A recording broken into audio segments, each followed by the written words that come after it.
Data that I felt but did not calculate already. I said, we have this newborn hearing screening, and where are they? Where are the young kids? This is one development, but there's another development at the same time. As we do not have a problem in funding bilateral implants, what I see in the very young children is that all parents nowadays, if they get to the clinic, they want bilateral simultaneous implants. Like it's totally different, like let me say 5-6 years ago even, when they said, oh, we would like to go for one implant first and then see what happens and go for a second implant. Nowadays they say, no, if there's an indication, we want 2 implants right now. And so that means that in Freiburg within the last year, for example, we had not a single case where we did a unilateral implant in an early bilateral deaf child. All of them received simultaneous bilateral ones. And I also agree that we have to be very careful with surgery. There were also several different points that I will come back to within my presentation. And I would like to talk a little bit about binaural hearing and the effects of 2 ears. What are the effects? Now, the advantage that we have if we have 2 ears is that we can use binaural summation. We can use binaural release for masking, the squelch effect, or I would say the central noise reduction system, and the head shadow effect, which is a purely physical effect. Now, when I started my education, single-sided deafness was not a point. There was just no treatment available, and you just found a single-sided deafness, and that was it. That was all. There was no therapy available. Then conventional hearing aids were used as cross-hearing aids, which means contralateral routing of signals. So the noise was brought to the normal hearing ear, but this is also only absorbed as telephonic auditory rehabilitation. Then bone-anchored hearing systems were used for the first time in single-sided deafness as cross-hearing aids. Just a little bit more elegant maybe. So this was in the early 2000s. And then cochlear implantation was used for auditory rehabilitation in unilateral deafness. And we have heard today Prof Antje Aschendorff, he actually was the first one to do it. And they did it not for the auditory rehabilitation purpose, but for tinnitus reduction. This was the main purpose initially. And by the way, they found, oh, there's some auditory rehabilitation possible if we use a cochlear implant in unilateral deafness. And then Susan Arndt in our clinic led a huge study and really developed criteria for implantation and postoperative evaluation. And we're following up, and I would like to show you some results of these studies. The evaluation of the patients is just the same like another cochlear implant patient with a real intensive focus on the MRI, and I will tell you later on why that is. We need objective audiometry, we need maybe a neuropediatric evaluation, and we have to think about other developmental disorders if they are known or suspected. We need an extensive counseling of these patients because there are alternative treatments. No treatment, bone-anchored hearing system, cross-hearing aids, or cochlear implants. So we have to really sure patients understand what a cochlear implant surgery means in their individual case. And the rehabilitation process of following cochlear implants in single-sided deafness also needs time. It needs not only weeks or months, but years.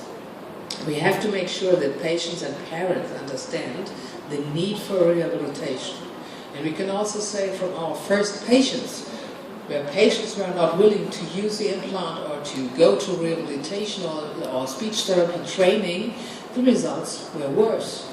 And only if we intensified the training process, the results were better. And now they're just in the same rehabilitation process like all the other patients in our clinic.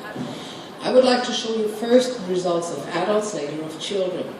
In the adults group, we make a little bit of differentiation between a true single-sided deaf patient. What is it? What is a true single-sided patient?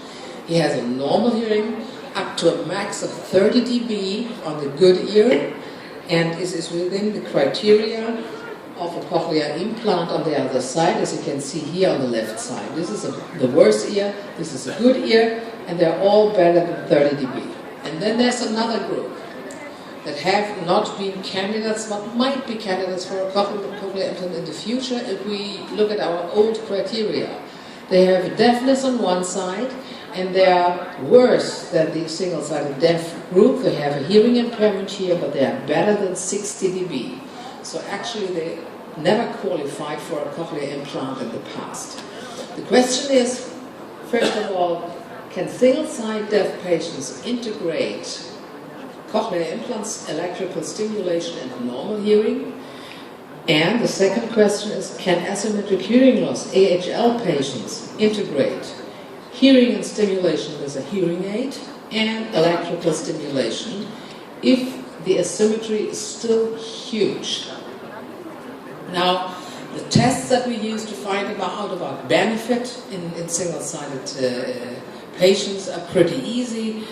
All clinics have a little bit different tests, but what they try to do is they try to separate or combine a signal and a noise to the ear, both together, for example, from the front, like in this situation, or with speech coming to the deaf ear and noise coming to the normal hearing ear, or vice versa, noise coming to the deaf ear and speech coming to the normal hearing ear. Here we can use different kinds of speech tests. We use the German adaptive Oldenburg sentence test to find about 50% speech understanding in noise. And we look at the speech reception threshold, so we find a signal-to-noise ratio where we find 50% speech understanding. This is a difficult test. You should try it yourself, even if you're normal hearing. It's not easy to perform. What do we test with this speech and noise informations is the head shadow effect, which is purely physical. And it means that, for example, speech has to come to the normal hearing ear, which is also at the same time receiving the noise from the same side. So we have differences in intensity, differences in timing, for example. And this is head shadow. We have both from the front, so we test for summation. Summation enables us to hear something louder if we can use two ears, and it's a binaural central processing.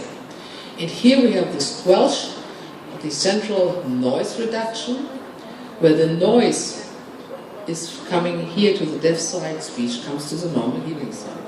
Now, another test that we also do in all these groups of patients is localization abilities. Because if you ask people, what is the problem? Why couldn't I use a monocle? Why am I using normal glasses? It's about depth. And it's about, again, I don't understand. Not again. Yes, it's my vision. But the same is true for hearing, you know? So if the problem is if I have only one ear, I have problems with noise. Everybody knows that. If I have another problem, the stereophonic hearing enables us to localize, to estimate distances. And this is the same like when I use glasses. So what we're looking for in our tests also is localization. And that we can do in different setups. We use the setups with 7 loudspeakers, with Oldenburg sentences, with a level randomization, and also that can be calculated then for the localization error, for example. Now, what are the results of these patients? What do we find in adult patients with unilateral deafness, 48 patients, 12 months experience in class, at least? And what we see here are the results, and the gray ones are without any help, without a cochlear implant. The red one here is with cochlear implant.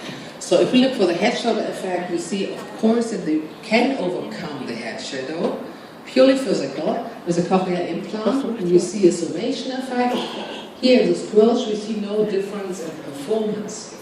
And the more negative it is, the better the results are, the better the signal-to-noise ratio for the patient. This actually is not bad news, it's good news. Why? In this situation, the noise comes to the cochlear implant ear. So the noise is heard. And here the speech comes to the normal hearing ear. And the question is the noise is disturbing the speech understanding? No, it doesn't. Good news. Central processing is working. And here we have the localization results, and you see the significant improvement. And the smaller it is, the better it is, the smaller is the localization.